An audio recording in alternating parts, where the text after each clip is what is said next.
to all dignitaries on the dais and off the dais. I am A. Navudayappan, former Director of Libraries, Tamil Nadu, and Special Officer for Anna Central Library. Now I want to present the financing public libraries for the future. I have 16 slides. Among the 16 slides, 8 slides are not directly relevant to this. We have already discussed in the previous sessions. So I leave all the 8 slides. This introduction, then continue introduction. This is the public library, expenditure for public library, impact of ICT and public libraries, public library in India, library chess collection and the TNPL Act. This part is relevant to us. As far as the finance is concerned, the Tamil Nadu Public Library model, I consider it is good for all states if properly implemented. We have a very strong system of collection of library chess from local bodies. In the previous session, Mr. Sudhakarji said they have a arrears of 336 crores from Andhra Pradesh government. But in Tamil Nadu, we have only 10 or 15 crores as the arrears because we insist the local bodies to remit the collected chess into a particular head. It's a separate head is available for Tamil Nadu Public Libraries fund. Each and every district have a separate number. The chess collected by local bodies will directly remit the amount to that particular head. The treasury officers immediately transfer the fund to the local library authority, fund of each and every district. Every library authority, only in each revenue district, so levy in the area of a library chess on the property tax at the rate of 3 paise in 1950, and it is raised to 5 paise in 1972, and now it is 10 paise per rupee since 1992. The chess collected from the local bodies is the main source of income. Other than the library chess, contributions, gifts and income from endowments made for the benefits of the public libraries. Special grant which government may make for any specific purpose connected with the libraries, say RRLF grant, and even some time the government of Tamil Nadu announced a specific grant of 1 crore or 2 crores for the upliftment of the children section in various districts. In Tiruchirappalli district and in Coimbatore district, the government has granted one-time grant of 50 lakhs rupees for the upgradation of children section. Such grants are included as a revenue to the local library authority. Fine, fees and other amount collected by the LLA. Other amount means we have a large number of buildings are available with the local library authority. From the building, we collect rent from the occupants. As far as the Madras LLA is concerned, our rent income alone arrives at 10 crores per year.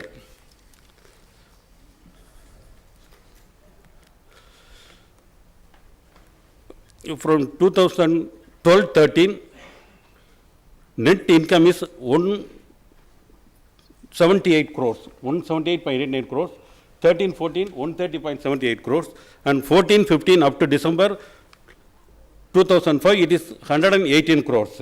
It is only a library fund collection only. It not include the expenditure on staff. On staff expenditure, the government every year spends about 60 crores. You can add 60 crores with the chess collection of the various local library authorities. This expenditure part, what are all the items are included for spending the amount available with local authorities. The pay and allowances of the regular staff members are being made from the state expenditure. Variation in chess collection. In some districts, the chess collection is less than the other districts, but the expenditure is same from one district to another district. Suppose Madras is a single corporation, its chess collection per year is 60 crores. Our property tax is 600 crores. Out of 600 crores, 10 paise per rupee should be remitted as a library chess. Then we get 60 crores as library chess per year. Whereas the district like Dharmaburi or any other district in southern parts, Ooty or any other districts, our chess collection is less than 2 crores. So there is a vast variation in chess collection. To compare the lopsided arrangement of chess collection, we have introduced one formula that every district library authority, the district library authority should contribute 20% of the chess collection to the general fund maintained by the Director of Public Libraries. The Director of Public Libraries will distribute the 20% to the districts which are positive in nature. They say for Ooty or Dharmaburi, the director can spend more than 15 crores or 20 crores for the development of public library services out of the fund collected through the corpus fund of 20%.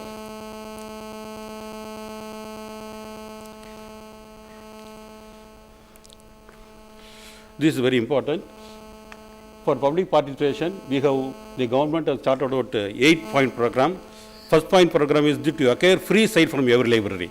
We acquire free site for each and every library. We have 4,370 libraries. Out of 4,370 libraries, more than 4,000 libraries have own building. It is 50% of the site are getting on free of cost from various individuals, local bodies, or from the companies. Second is to enroll every educated person as a member of the library.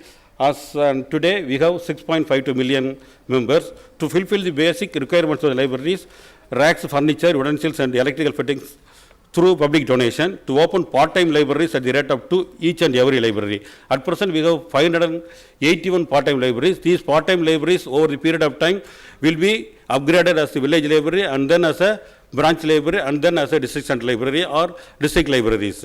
So the basic library is the part-time library. It is open by the district library officer wherever the library is in need for the purpose of particular village. To enroll patron who donates a minimum of 100,000 rupees to every library and develop library movement. As far as patron is concerned, 65,282 patrons are available as on today. The total amount is 6.5 crores is deposited in the bank. The interest accrued from this particular amount will be spent for the purchase of periodicals.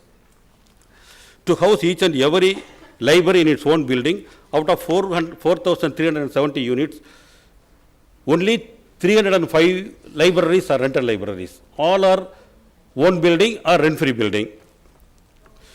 And last one is to give every library for adoption by bank or business house or industrial house for sustained development. I can quote 3 examples. One example is one Sri Ramachandra Iyer, the one.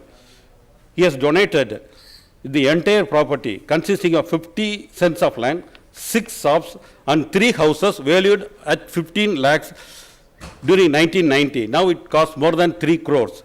He has also given his savings of 40,000 at that time with the bank to the library. Above all, he has nominated one Sri Muthusamy of grade 3 librarian to perform his last rituals after his death. According to him, donation to educational institution is useful to a particular age group. Donation to temple is useful only to the people of a particular religion. Donation to the community hall, etc. may be useful only to a particular community. Donation to a library ensures benefit to all age groups, people of all religions and all communities. Hence, donation to the public library movement is the real, superior and purposeful one. It is the words, actual words uttered by one Ramachandra Iyer at that time. The second one is the one leading Tamil film star, Sri R. Parthiban, who is still active in films, had adopted a branch library in Chennai. He bears the expenditure of maintaining the library in association with the library authorities. He donated a sum of rupees 50,000. It happened in 1998 to name the branch library after his father's name, Sri Radhakrishnan. And the third illustration is a very interesting one. One illustrious librarian by name Sri Panik Pandian, working in a particular district, Tiruvallur district, has taken strenuous efforts to meet senior executives of the public sector undertakings and members of assembly and parliament for donation to construct a state-of-the-art branch library in Thiruvattriyur near Chennai, and succeeded. An amount of 80 lakhs has been received as contribution from the above sources and another 50 lakhs from the state government, and out of 130 lakhs, he has constructed one state-of-the-art branch library, and it is set to open in a few months. And fourth is a leading industries, Ramco Cements in Virudhunagar district, has come forward to donate 30 lakhs to improve the public library in Rajabalayam town in the district due to the constant and persuasion of the able and energetic district library officer, one Mr. Jagdishan. Proper motivation, support and encouragement to the librarians involved actively in the program and can mobilize resources for public library services. From the examples we can come to the conclusion. Finance for the future libraries can successfully be generated through the Tamil Nadu model in addition with the following. Number one, the states, union territories, where Library Act is not in force, should pass the act immediately. Second, improvement through libraries from the Constituency Development Fund of the members of the State Assembly, Parliament, at least 3 per year in each and every assembly segment.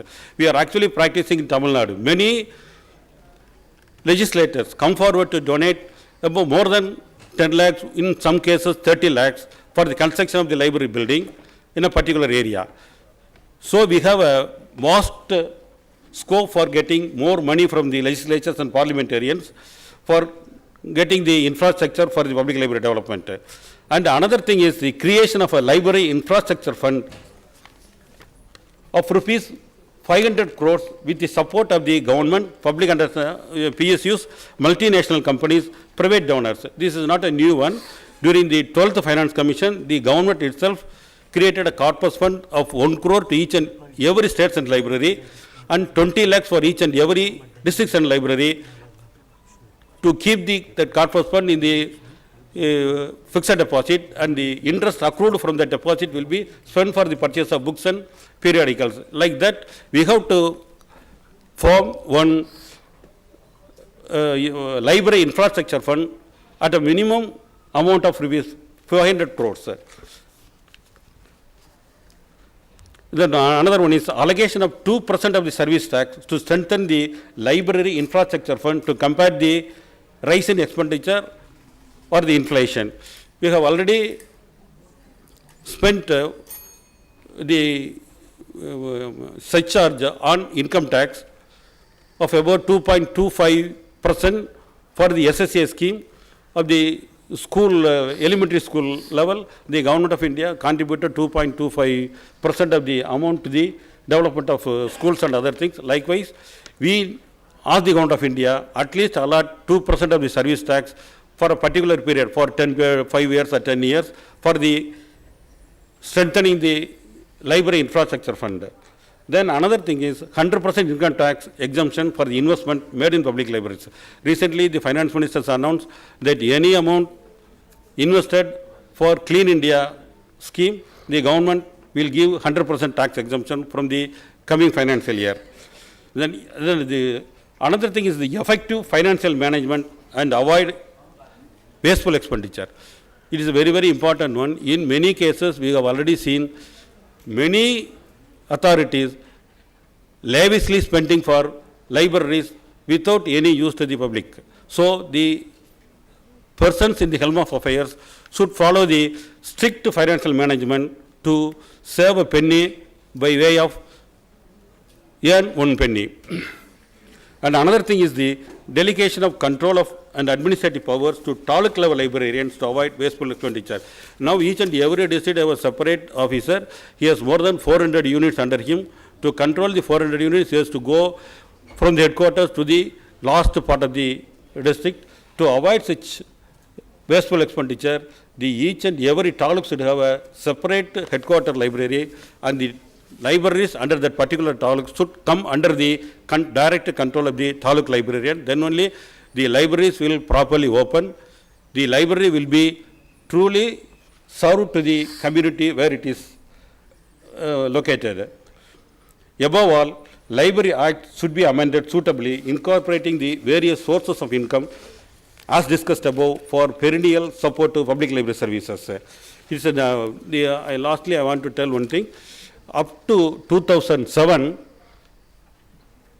from the library sources, even after lavish spending, we have a savings of rupees 200 crores from all local library authorities put together. We spent the 2,000 crores for the construction of Anna Central Library in the year 2008, and we completed in 2012. 10. So, from the model of the Tamil Nadu Public Library Act, we can generate good amount of income for meeting the expenditure of the future public libraries. I thank the organizers to give a chance to deliver my lecture here. Thank you very much, sir.